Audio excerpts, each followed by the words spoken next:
Hello and welcome to the 12th Man podcast. Joining me this evening as my first guest on our first episode of Transfer Talk needs no introduction. It is the one, the only, the legendary from the Love of Paul McGrath podcast, Neil Dunworth. Neil, how are you, buddy? I am doing great. Delighted to be the first of what I can only assume, Ty, is going to be many, many, many guests on your new podcast. Congratulations. I love what you've done with the place. Looks fantastic. Thank you, mate. Love it. Yeah. Many happy years in this podcasting space, I hope, are ahead. Absolutely. And as you had tweeted out earlier saying you've been nagging me and Neil go. If you watch the Villa View around the COVID times, me and Neil were pretty much on the Villa View with Bardal or without Bardal for predominantly most of COVID. So me and Neil spent many times suffering and celebrating together. And we've had an occasional few meetings in real life.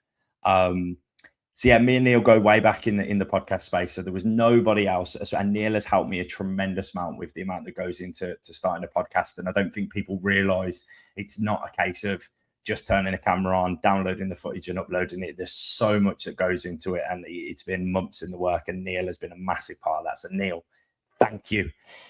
Anyway, moving on. So I put out a tweet a few days ago about the wage bill at Villa. Now, I want us to talk about that a little bit before we start talking about transfers. So I had done a few calculations. I had the Mickey ripped out of me a little bit as apparently I wanted to be the financial director at Villa. But I think it's important that we talk about these things and we celebrate. You know, times have been difficult and wage conversations have been difficult and sensitive to talk, especially with other fans talking about our situation financially, especially to do with our wage bill.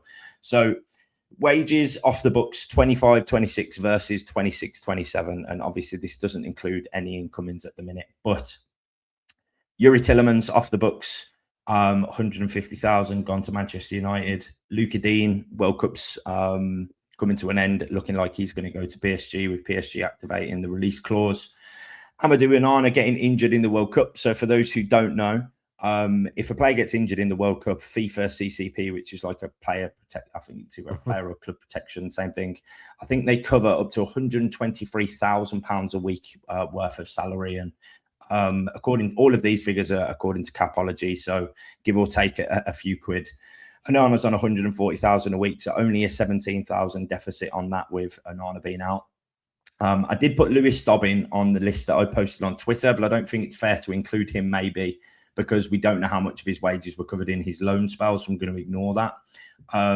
Andres Garcia has been loaned to Getafe. He's reportedly only on £15,000 a week. And I'm going to assume that Getafe are covering 100% of that wage bill there. Louis Barry, again, don't know how true it is, but reported between £35,000 and £40,000 a week. Jadon Sancho, we're reportedly covering 80% of his salary, which is £280,000 a week. Harvey Elliott, £65,000 a week, assuming we're covering 100%. And Douglas Luiz, £160,000 a week, assuming we covered 100% of that as well. I didn't include Barrenetxea or Marlon, because assuming that both of them had their wages 100% covered by Benfica and Roma. So give or take a few quid, that's about £950,000 a week saving just in salaries off the books so far going into this season. Neil, how do you feel about that going into the window, knowing that we've got that amount of money off the books? Well, this is the thing.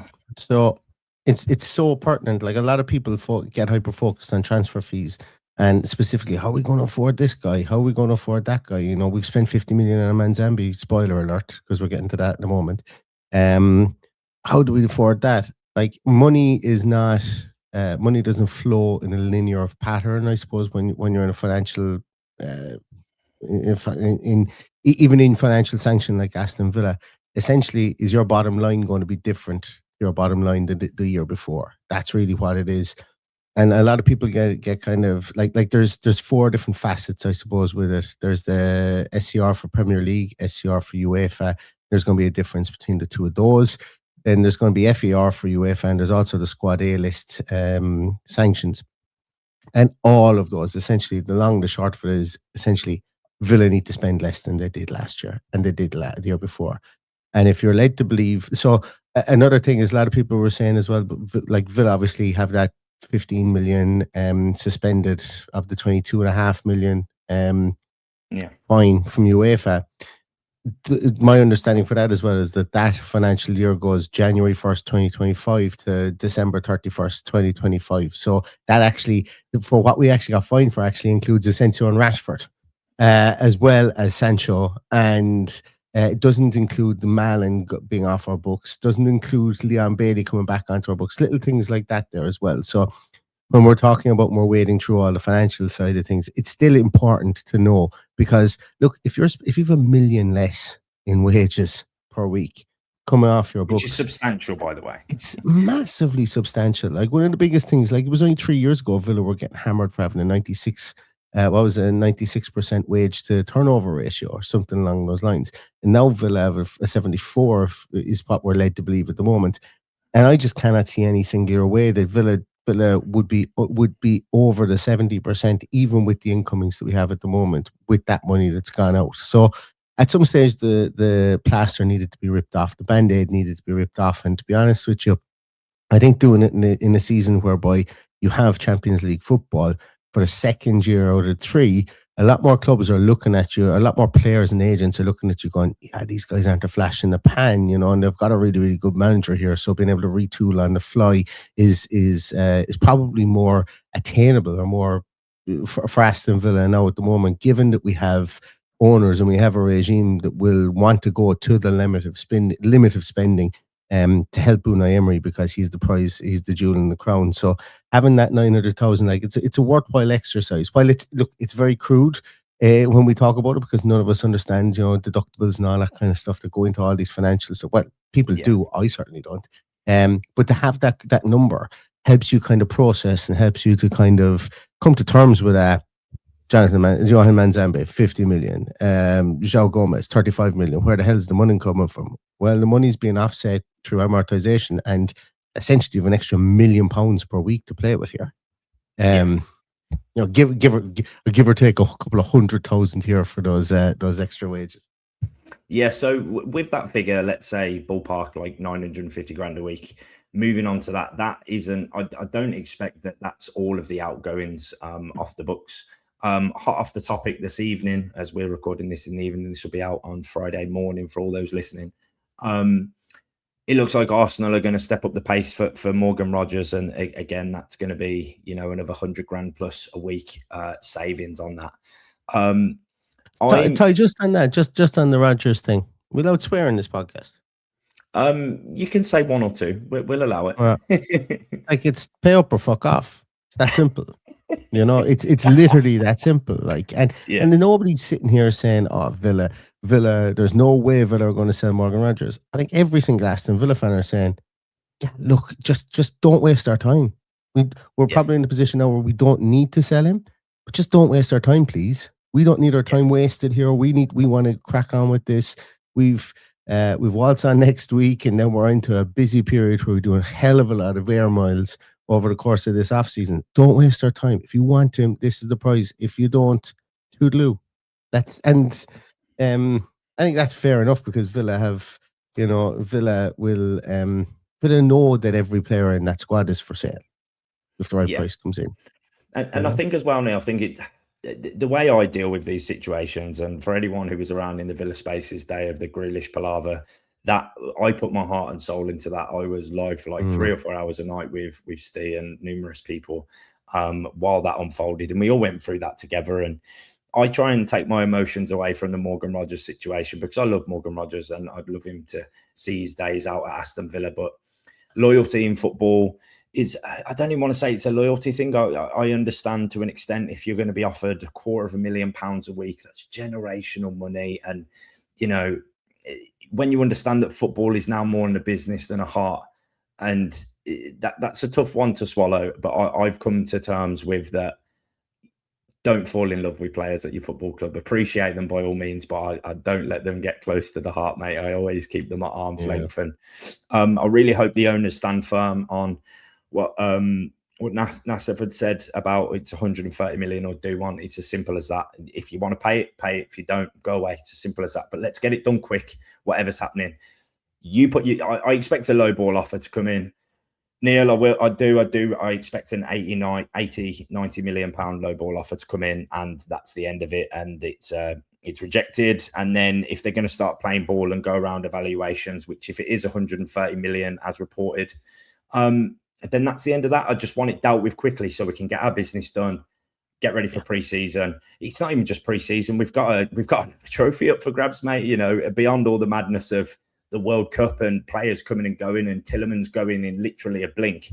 We've got another trophy opportunity coming up here, and I don't want to see Luka Dean play against us, but it's there's another opportunity for a trophy here, and to start our season in the right way. And PSG is going to be that's a topic of conversation for another day. But ultimately, I just want us to get our business done quick and smart, and it appears so far that that's what we're doing. From what I can see so far, I'm not seeing any business, Neil, that I think is stupid so far.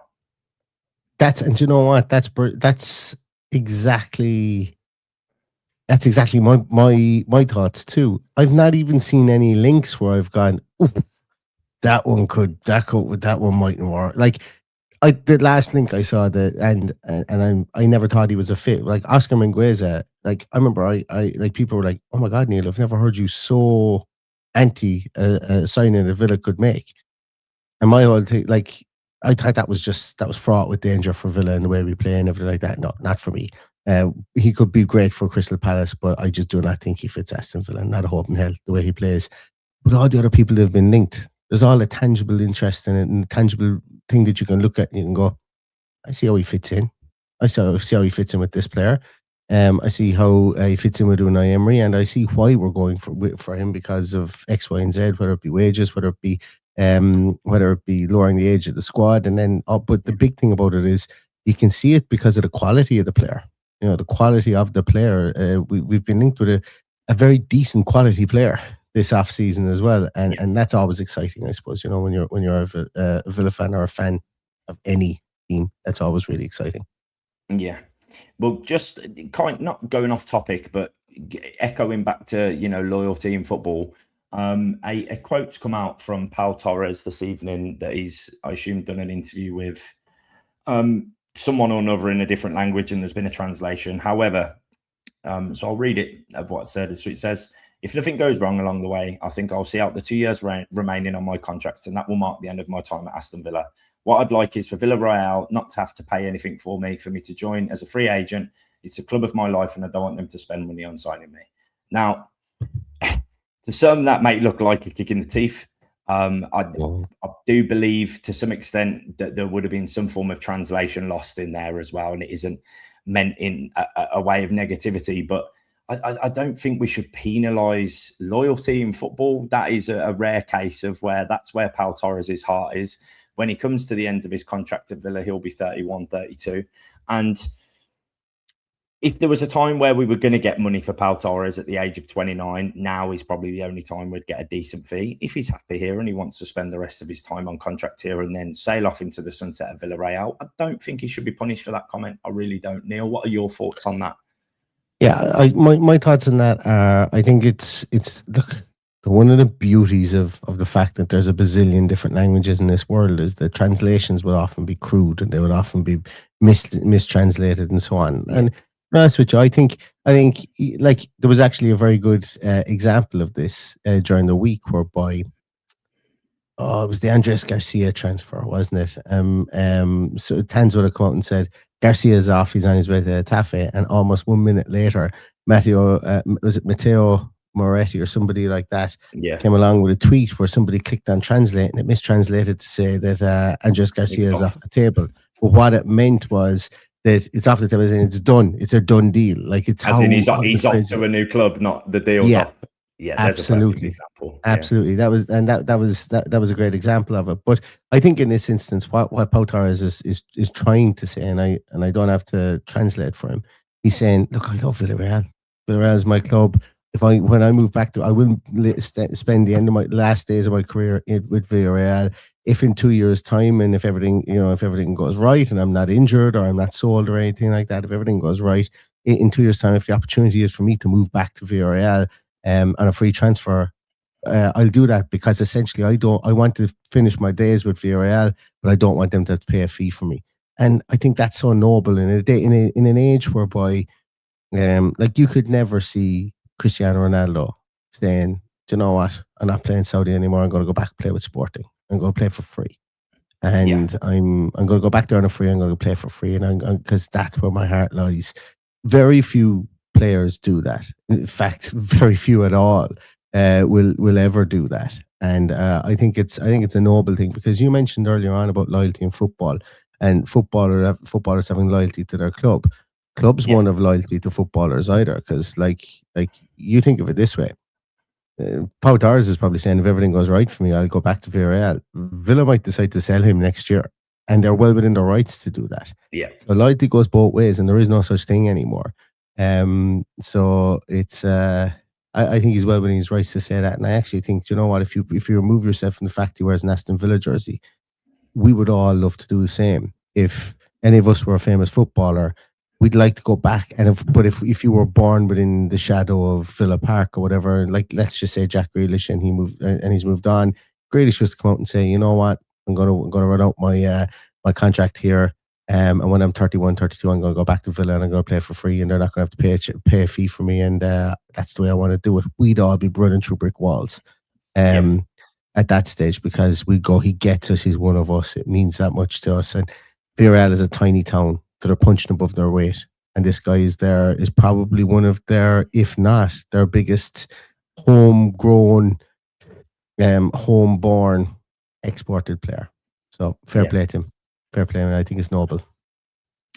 So earlier I happened to be, whilst feeding my newborn daughter, I was watching a nice handsome Irish fella live on YouTube with a Wolves fan, and I overheard you say, Neil, that you had had a power cut today, so you spent the majority of the day Yeah. watching Joao Gomez reels and whatnot. So John Townley, for anyone who doesn't know, I'm sure everybody who's listening does know, but John Townley broke the news this morning that Joao Gomez Villa had agreed a fee for him, and he was leaving training camp in Portugal with Wolves, and he was on his way to Bodymore Heath. I mean, massive for me, that is. And one thing that John Townley attached to that was a statistic of he had won the most tackles in the Premier League for the last 2 seasons, Neil, which for me, the centre of the park, and we'll cover everything that's going on in the centre of the field this summer. And I've always felt like, especially in recent years, we're always one injury away from a wobbly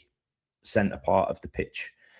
So to see us, you know, we've got Manzambi, obviously plays a little bit higher up the field, but can play box to box. We're linked with Palhinha. We'll get to him, and we'll get to Manzambi as well. But Joao Gomez, for me, seems like an absolute solid shout in the middle of the field for me, and 35 million.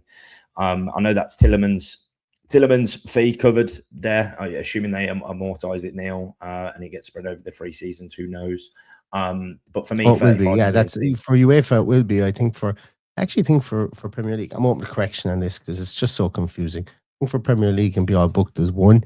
And for the FER, it can be booked as one, if I'm not mistaken. But for SCR, it's whatever. It's divided by 3.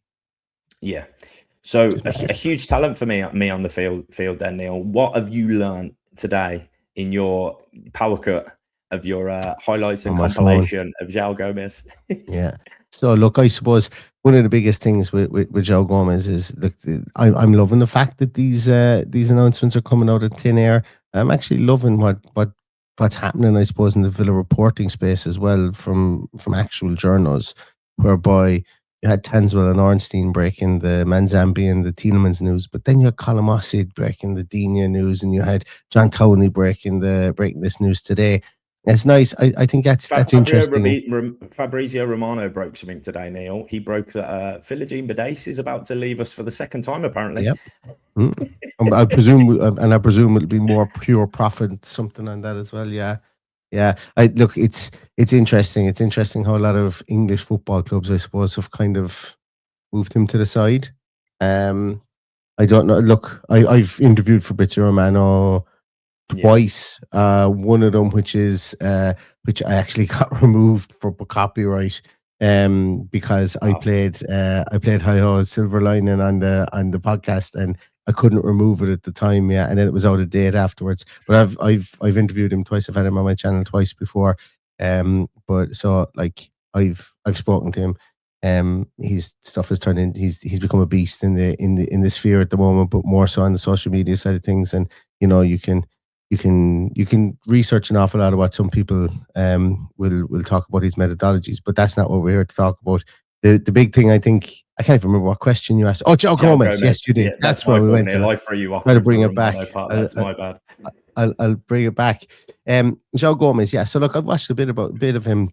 And really, the most interesting thing that I can find to trying to synopsize it is that he's probably the most. He's one of the most. You have to do your work on him to understand him, players that I've come across in this transfer cycle. Because if you open up FootMob or SofaScore or any of those, and you look at his statistics, you go, "Ooh, doesn't do much other than run around the field and tackle." And that's not that. Like, yes, that is a big part of his game, but there's a hell of a lot more. You could do yourself a lot of favors than go and find. James Alcott does a piece on him for Premier League. It's only like a 9-minute video, and he highlights. It's only from like 3 months ago. He highlights the game that he played against Villa and the game he played against Liverpool, and some of the brilliant progression of the ball that he does from. How he uses his body in the tackle, how he runs with the ball, how he's able to spot space to run into with the ball. And when I was watching him today, I actually watched him first, and that came across my timeline. And I watched it afterwards, and I went, you know what? I've exactly the same things down here in my notes.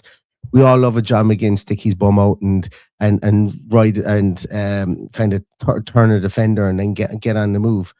Joao Gomez can do that too. He can do that in short spaces. He's very good at receiving the ball in the edge of his area, which we know Unai Emery really wants to do. He's very good at tackle. Like, he's the most tackles over the last 2 years and all that. We completely understand that. Now, the big question will be, can he elevate his game to be able to play a bit more of a defense-splitting pass, or even just be a bit more metronomic with his passing? And I don't know is the answer. And anybody who tells you he absolutely can do is full of it, because he hasn't been asked to do it ever in his career, not with Flamengo, not with Wolves. But maybe he doesn't have to, is my question, because maybe with the change, maybe with the out with the old and in with the new, maybe Unai's going to change up his system. Maybe this is something he's maybe wanted to do. Maybe he's seen a frailty in our system to some degree, or maybe a weakness in our system to some degree, that maybe he's wanted to change, but he hasn't had the personnel to be able to do it. So he's played to our personnel strengths. So I don't know what way he's going to, I suppose, metamorphosize himself into, if that even is a word, throughout his Aston Villa career. But when you look at him for the player that he is, I think he's going to surprise an awful lot more people, that he's not just to get his foot in the ball and pass it sideways merchant. It's got a bit more about his game, specifically in the transition phase. And maybe it's going to be a case of, okay, if we can transition, if we can get the ball, get into positions whereby you cannot break us down in the middle, and we will win the ball off you and recycle it quickly, and then we get to work forward. But then maybe we don't need that defense splitting pass as much as maybe we relied on it for Yuri Tielemans. But I think you have to be excited. The feed, the ability of the man, and his age profile as well. The fact that he knows English football too is very important, and the fact that he's been in the slog with Wolves at the bottom of the table. He knows, and arguably he was player of the year. He's been in the trenches, so there's a bit of mental fortitude that you get from that too as well. So can't be understated. And when I was talking to Dave earlier on today, Dave mentioned one thing as well that I know Paddy will love. He gets in the faces of refs, and he gets on top of refs, and he starts asking refs questions. And for a team that's very nice like Aston Villa, I think it's no harm to have that little bit of bite in you as well when it comes to the authority in the field. Yeah, and in true history repeating itself, Neil, and it hasn't been the case in every instance, but I'm very confident that Unai Emery can get the most and the best out of everybody who comes in. Obviously, there's been a few signings who have come through the door. It hasn't worked. They've been shipped out on loan. Unai Emery is very quick at determining whether a player is going to work in his system or not. I'll use just Harvey Elliott as a prime example there of a player who comes in who isn't an Unai Emery footballer, and it's not going to work out. And I think there's only been one instance of where a player's been sent out on loan, then come back with a redemption arc, and that was Emi Buendia. He went out on loan. He came back and wanted to fight for his place, and I admire that. I admire that attitude, and I hope everybody comes with that attitude of wanting to surprise us as fans, more importantly than anything, and just do something that we don't expect. Forever will echo in me, and maybe at some point in my life get tattooed on me. Buendia Benzit, oh yes, just that moment. It's something that will live with me forever. So keeping on the middle of the field, Neil, we've gone through Joao Gomez, Palhinha. Let's talk about him, as it's a link, and it's something that's still a bit up in the air. Palhinha spent last season on loan at Spurs, gone back to Bayern Munich. Doesn't look like Bayern Munich want him. It looks like a loan with hopefully an option, not necessarily an obligation. I think he's 31. Is he 31, Palhinha? Yeah. So I think it may just be a loan for a season, and hopefully not an obligation, but that will rear its head in the coming days. But for me, he's the type of player, and I think I echo most people when I say this, is the type of player you hate to play against, and you give him absolute hells of abuse, but a proper shit house you want on your team if he's playing for you. Neil, what are your thoughts on Joao Palhinha? I'm all for it. I'm all for it. He's just a good footballer. Yeah, look, do I still think still want to give him a clip around the ear for what he did to Fullback? Of course I do. But let's put it this way: if he's on our team, and I know he goes against him every day in training, but there's less likelihood he's going to do it again to one of our players. And plus, look, we spent 2 years slagging Spurs about their irrational hatred for Matty Cash over his Bentancur tackle. So let's rise above the level of Spurs fandom and forget about it. But I think be more serious about it. Look, Palhinha is another guy who's a leader. He's steel, like he really is steel. And his time at we forget about it. His time at Fulham was absolutely brilliant, and he played well last year for Spurs. He got 5 goals last year for Spurs. Yeah. He is a leader. He will be a leader in that dressing room. And people go, oh, we lost the height with Amadou Onana. Well, guess what we've just done? Replaced the height with Amadou Onana, and we've replaced it with a hell of a lot more defensive and better defensive player than Amadou Onana. I've no qualms in saying that, because on his day, or at least 7 days out of 10, you look at defensive midfielders in the field, and we'd be doing better to find 10 better defensive midfielders in the Premier League than Joao Palhinha. Like he's an absolute colossus in there. And even with a poor Spurs team last year, I don't even rate that as he wasn't that poor with them. He wasn't poor at all with them last year. He wasn't the problem. Their issue was defense. Like they haven't a defender between them. Sorry for everybody who's like, they're selling Jed Spence even, so we'll let you guys get over that one. But it's like for Palhinha coming into this team, like I've said it a couple of times, or I said it earlier on a podcast I was on. Like, if we have a midfield that you have to bring your heart out and bring your lunch to work because you're going to be in for a day of it, that's a terrifying thing in itself. Then when you've got let's just say a latent winger that we need to go, oh my God, we have to double team him, we have to get over that, we have to this and this.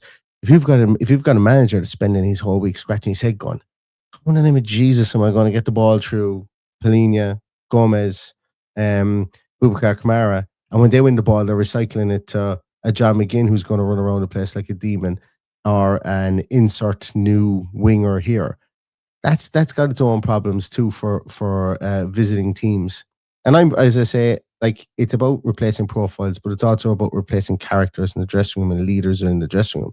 You lose a leader in Amadou Onana and in Youri Tielemans, and you gain a leader in Joao Palhinha if he was to come true. So I think on loan, I think it's a no-brainer. I think it's an absolute no-brainer for Aston Villa. Bring him in. Tons of Champions League, or tons of big game experience. So he does have Champions League experience with Bayern Munich, but big game experience and playing in a generational Portugal team, and one of the leaders there too. I'm all for it. And I'd like to say probably a like for like, similar on wages as well to Onana. So I'm all for it, Neil. I'm all for it.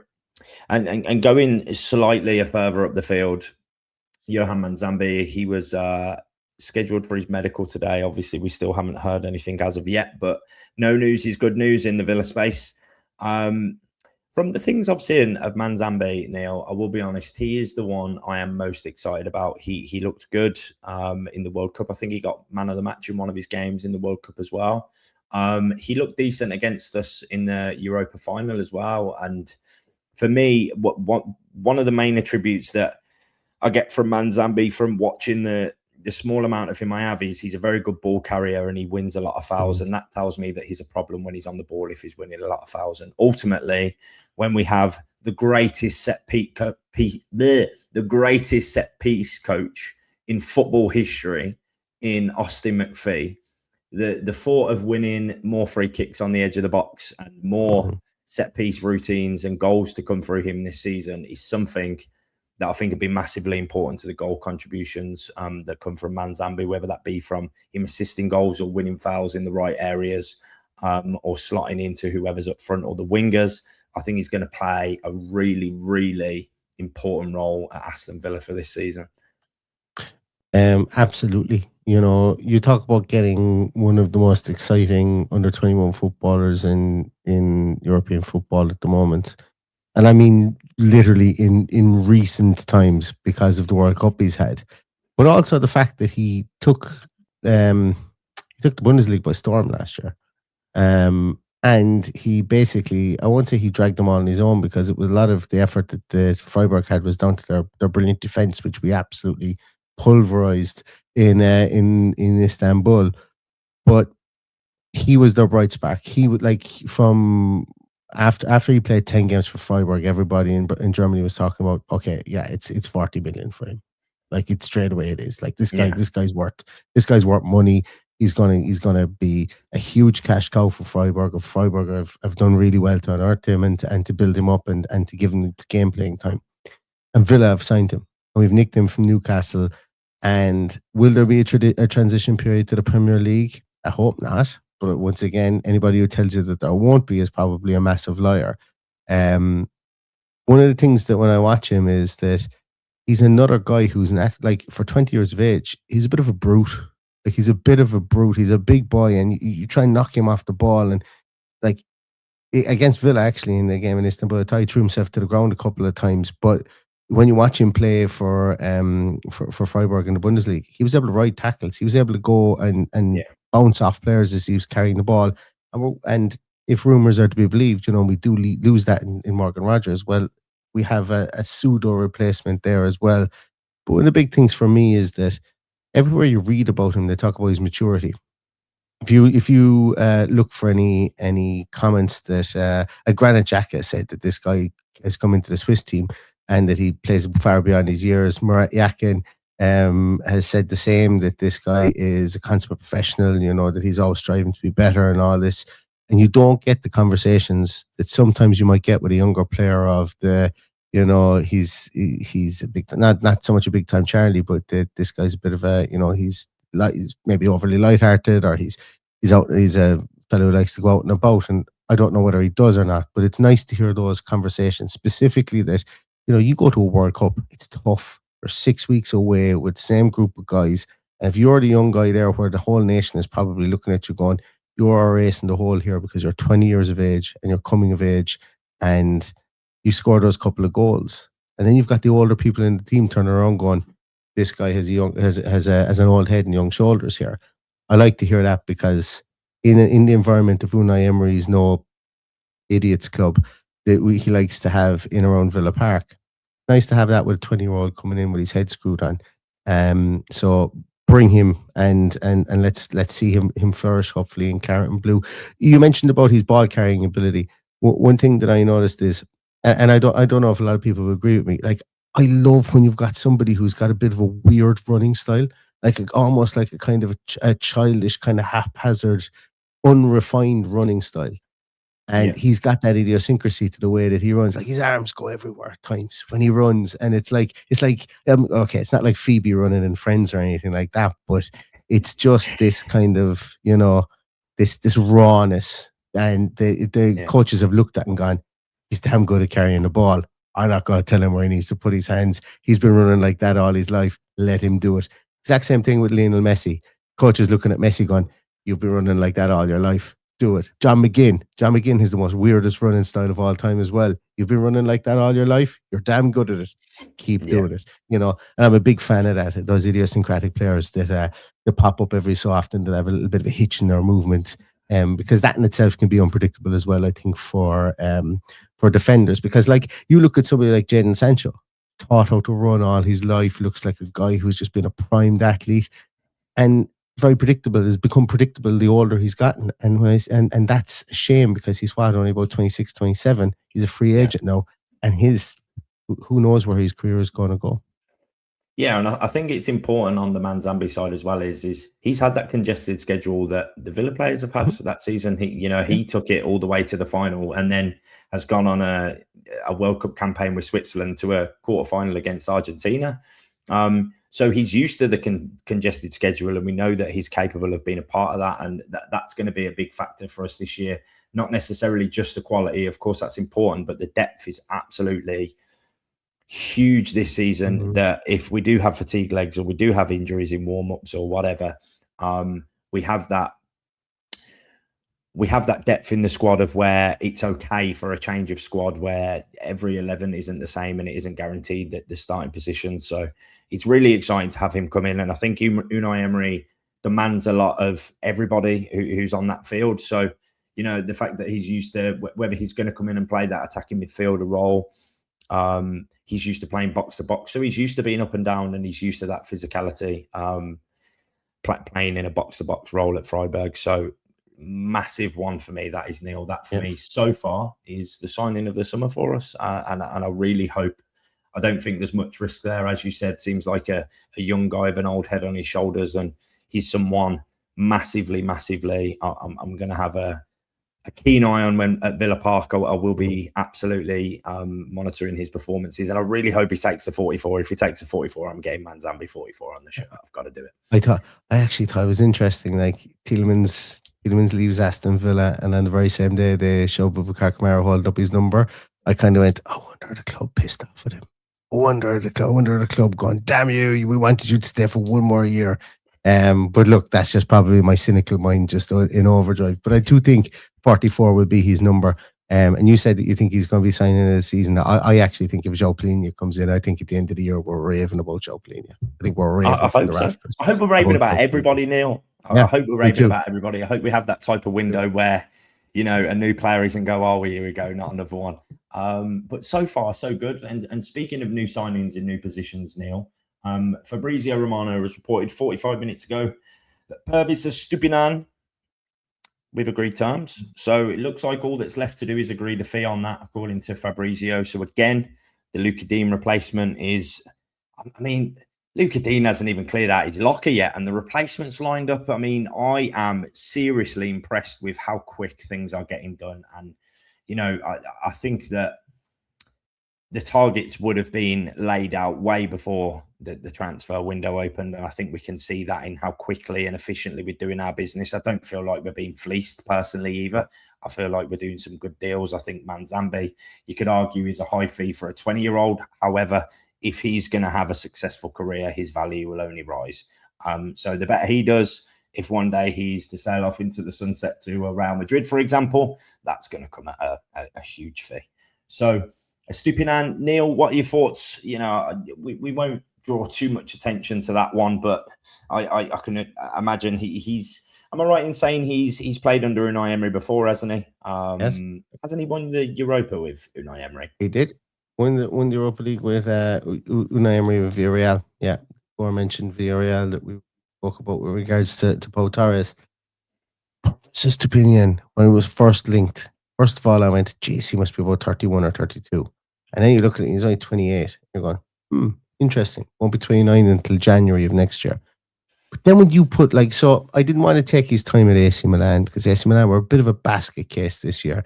And he moved there, I think, with, the best will and intentions. But they've changed manager. They've brought in Ruben Amorim. Ruben Amorim, actually, I think he would fit Ruben Amorim's system. But looks like he's going to be surplus to requirements, and Amorim wants to actually build around players he knows and players he trusts. So, which he always has wanted to do. So it looks like he's up for grabs. What I did in one of my scouting series, I did something I don't normally do, and I picked his last time in the Premier League, which was 24-25, and I put it up against Luca Dean's season this year, because I think we can say that Luca Dean finished with the most assists of any defender this season, and I think he was pretty good outside of that absolutely hilarious gaff that he had against Bournemouth. We can laugh at it now that we achieved our goals, but at the time we certainly weren't. You know, he had a pretty good season. When you put him up, put Estepinian's numbers up against it, and when I went back and I watched him, I went, this guy was absolutely lights out for Brighton that year. Like, he was absolutely brilliant, and like he throttled Luca Dean in defensive and attacking stats, passing stats, everything, even crossing, successful crosses statistics and all that. Like, he was a good 3-4-5% from memory ahead of Luca Dean. And everybody hangs their hat on, we've got one of the best crossers of the ball in Luca Dean. But successful crosses, he was less than Purvis Estepinian, you know. So what I'm getting at here is that you're getting a player that, like, Unai Emery likes that type of player. They can cross the ball and so on. I'm not quite convinced of Matson's crossing ability. He's got a lot of other of good qualities. Yeah. But if you want to replace that with Luca Dean, and you bring in someone like Purvis Estepinian, you can absolutely do that. And you've got somebody, again, who knows the league, who knows Unai Emery, and has that, and is, 4 years younger than Luca Dean. So he's more of a hybrid model between the Dean and Matson's style. And if we get it over the line, I think he's not a person that we could be so quietly surprised by. I don't like Luca Dean leaving the team. I'm a very big Luca Dean fan, huge Luca Dean fan. But time waits for no man. And as we talk about it, like, the club needed, like, his wages and 8 million or 9 million, whatever it is. That's only a positive for Aston Villa, given that the very most we would have got out of him was another 12 months. Very most. And he gets to go back to Paris. You know, he gets to go back to Paris as well. We talked about Pau Torres wanting to go back to Villarreal. Luca Dean gets to go back to France. And he gets to, you know, swill and Parisian wine and, you know, be back in his own homeland again. So fair play to him. It's actually interesting for Luca Dean. If I'm not mistaken, I think Luca Dean, of all the clubs that Luca Dean has played for, he's played the most amount of football for Aston Villa over any other club. So interesting, because I would have said hands down it was Everton, but I remember looking back through his statistics, and he's played a lot more football for Aston Villa than he did for Everton, which is a testament to how available he was. Because if I'm not mistaken as well, like, there was one or two times about 2 seasons ago where he was like popping his shoulder out of the socket and then playing the next week again.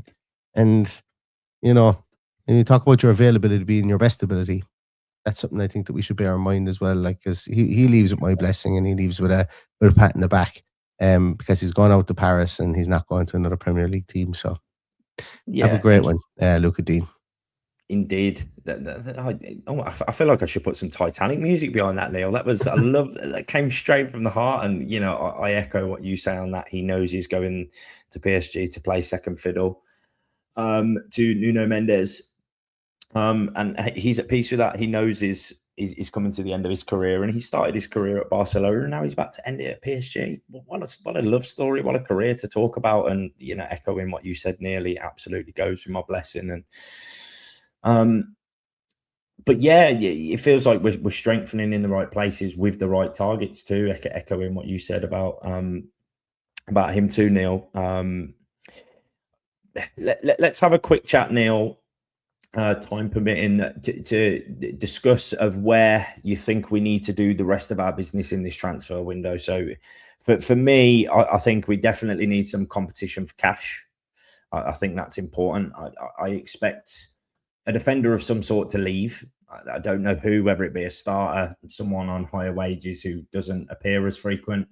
I'd like to think it's not Powell Konza. I like to think we've got them, but I know there's been murmurs of Konza and Arsenal, and I'll be honest, that one would hurt more than Rodgers for me. For him to go to Arsenal, I definitely have more of an attachment to Ezri Konza, and he's been through a hell of a lot of us as a club, and he's stuck by us.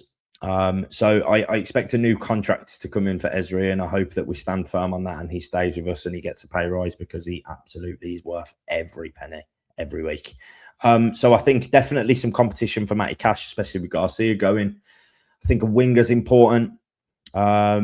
Striker situation's a weird one. There've been murmurs of Watkins leaving, and I don't want to attract too much attention for that. And if there's a conversation of where it really becomes a real life scenario, then we can definitely talk about it more. But I do not want to put that into the universe, especially with Brian Maggio. Is he pronounced Maggio? I don't think I've ever said it out loud. Yeah. Maggio, yeah. I think he's going to play an important role, and I know he's only 18, and I know he's a big fella, but I think he's got the build of a grown-up, even as a young lad, and I think he's highly sought after. So with everything that's been going on with the appeal to get him here, I do genuinely believe he's going to be someone we see minutes of, assuming that appeal goes well, if not by his 18th birthday. But for me... 12th of January. Is that when it... That's when he's... You see, this is why I love you, Neil, because you're just a fountain of knowledge. Yeah, and it's all going to come back against me when if anybody ever just like if I ever get framed for anything and they take on my electronic devices, they're going, "Why are you looking up 17-year-old boys?" I'm like, "No, it's not like that. I'm telling you, it's not like that. He's a really good footballer." Now, why do you know his birthday? I don't know, right? I don't know. It's important for my podcast. But yeah, I would say, Neil, I think a right back. I'd love us to do similar business to what we've done on the left side, really, with, giving Matson some competition. I think it's important that we push Matty Cash and give him that. Not, Matty Cash is on the back of a great season, but I don't think it's going to hurt anybody to have some friendly competition for places. And I think every position in the squad should have somebody who's on their heels pushing for a first place start. I think that's the bare minimum. So I think a right back at absolute bare minimum. And I think some of the business we'll do for the rest of the window, Neil, depends on outgoing. So we're always going to be talking about hypothetical situations. But I think the middle of the park, we're good. I think winger, we definitely need a striker. All depends on what's going to go on with Maggio and Watkins. But I think a right back as well are really important. Anywhere else you think, Neil, where you think we definitely need a transfer, someone in? I think that's it. But I think there's a lot more elephants in a lot more rooms that we have to discuss about, I suppose, when the time comes to it. Specifically, like goalkeeper. Yeah, I know there's a whole Damien Vidigani came out and said he ain't going anywhere, but now he's still in the World Cup. It's very easy to make those statements now because he's not. There's nothing going to happen until the 20th of July when the World Cup is over, and that's when that's all got. Excuse me, going to ratchet back up again. Like the Morgan Rogers thing ratchets up today after England get knocked out. So, all that talk and that conjecture is going to come left, right, and centre. I think it'll be interesting. Like not taking any departures out of the equation. It's definitely right back. Right back is the position. But come here, we could have done this podcast 2 years ago, 3 years ago, 4 years ago, and we could have still been talking about right back. Genuinely could. I think we have on multiple occasions on multiple seasons. Yeah. Talking about right back additions under Steven Gerrard. I remember doing it, and it's just say what you like about Matty Cash, but it just seems to, every year he seems to be he's our right back, he's our number two. I think the wingers have to be really carefully selected. Again, I'm liking a lot of the players that we've been linked to. I need a small bit of convincing on Crescencio Somerville. Just a tiny, don't get me wrong. He's apparently in the mixer. He's apparently in the mixer. That's it. He's a good player, very good player. Don't get me wrong. There's I don't know what it is. I think it's more of a me problem with a couple of things about him. But I would certainly take him at Aston Villa. And then you've got Jarrod Bowen. That Jarrod Bowen kind of came, and then there was people talking about it very definitely that it could happen. So, again, does if Morgan Rogers goes and a Jarrod Bowen and a Crescencio Somerville come in, you're looking at Aston Villa's winger situation. You're going, well, there's a right winger, there's a left winger, and we've only sold Morgan Rogers. You're replenishing in two areas there. Yeah. It's going to be a lovely little pick and mix, I think, over the next few weeks of sadness and happiness, excitement and intrigue, and definitely through the whole lot of the next few weeks, there's going to be a ton of curiosity. And exciting times, right? Yeah, that is. Look, and will we have like one of our best things that we've got going for ourselves is the stability that we've had within the squad. That's all. There's always going to come a time when that's going to change. But there will be an excitement, and will we finish in the top four next season? Who knows? Like who knows? But the ride will be enjoyable. You would We'll be hope, there for it. and we will absolutely be there for it for sure. Yeah, yeah. And it's nice to chant new names. To get excited to see how the team looks on the first day of the season when you have a lot of changes, because like every single person, to a man, woman, or child, will probably look at last year's first day of the season and you go, same team, same subs, and then the first 5 games you're going, we should have sold some guys here, we should have replenished our squad. Yeah. And so it's I think we've definitely learned the lesson 100%. Yeah. And football is a game based on tactics, and people forget about that an awful lot as well. And you don't have many better, a much better coach than Unai Emery in world football. So, and I would go so far as to say he's the best coach in the Premier League currently. Now that Pep is gone. So I agree. It's an exciting time, and Neil, I think we've covered about everything apart from Evan Gasson. He's the last one I'll touch upon really quickly, but not really much for us to have a huge discussion about that. But apparently Palace aren't out of the race for him, even though the option to buy expired. Apparently it was a conversation of waiting for the new manager to come in and make a decision. So I assume the new manager who's going into Palace is going to have a say in the transfers there. So him and Bailey are two players. I wouldn't be upset if they were out the window. Again, Unai Emery demands a lot physically from his wingers and requires a lot of get back. And this podcast isn't going to be a podcast about who's good enough and who isn't, and things we dislike about players. I don't want to put too much. I'm not a guy who puts negative energy into the world, but they are two people I'd be happy with replacing if the opportunity arose.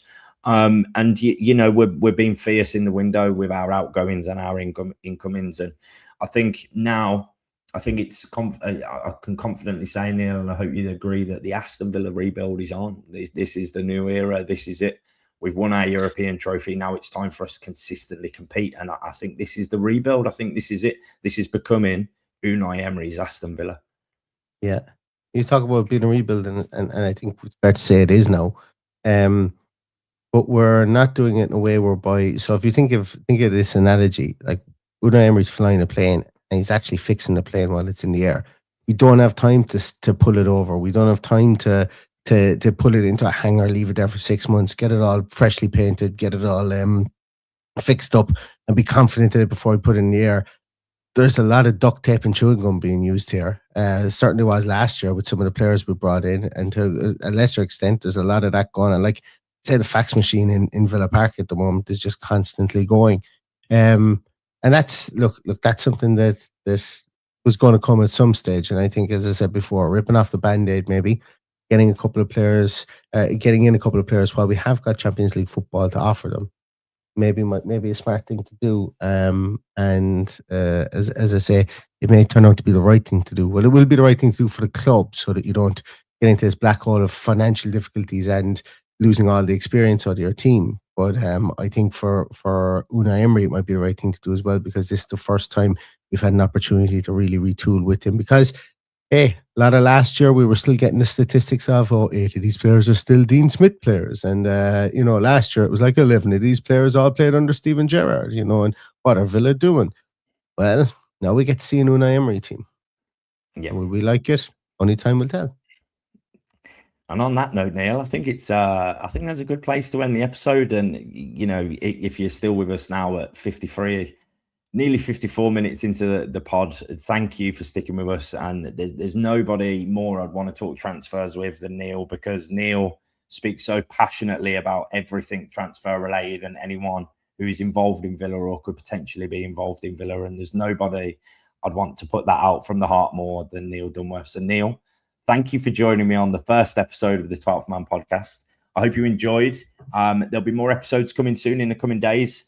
And we'll see what happens in the transfer window from here. So let's see. This time last week, everything was tumbleweed. And this week, we've covered an hour of players, of people leaving and people coming in. So exciting times ahead, and exciting times to be a Villa fan. and the Aston Villa rebuild of Unai Emery's Aston Villa has begun. So from me, Ty Bracey, it's an up the Villa, and from Neil Dunworth, an up the Villa from him too. Up the Villa.